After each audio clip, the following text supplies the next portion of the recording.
Американскиот председател Доналд Трамп ја бранеше неговата одлука да ги напушти курдските борци во Сирија како исполнување на предизборното ветување за повлекување од, како што рече, бескрајната војна на Блискиот Исток. Председателот Трамп за време на средбата со војните лидери во Белата куќа изјави дека американските трупи ќе се повлечат пред очекуваниот турски напад врз курдите, кои со години се бореа заедно со американците. We've been in Syria for a long time, and it was supposed to be a very short hit on ISIS, but it didn't work out that way.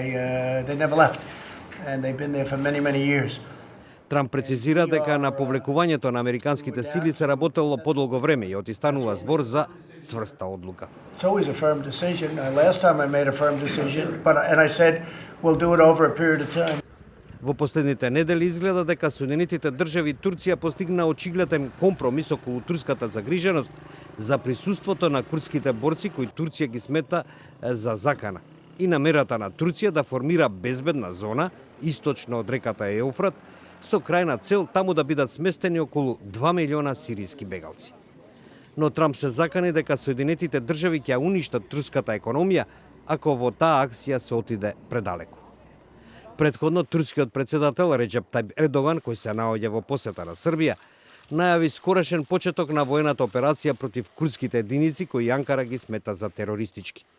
Курдите тоа го оценија како кршење на гаранциите што ги добија од Соединетите држави и предупредија дека заминувањето на американските сили би можело да доведе до враќање на исламската држава.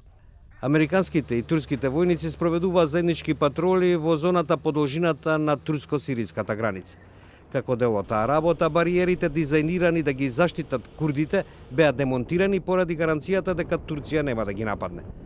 Најновата одлука на Трамп ја стави војната состојба во Сирија во нов хаос и внесе подлабока неизвестност во односите на Соединетите држави со европските сојузници.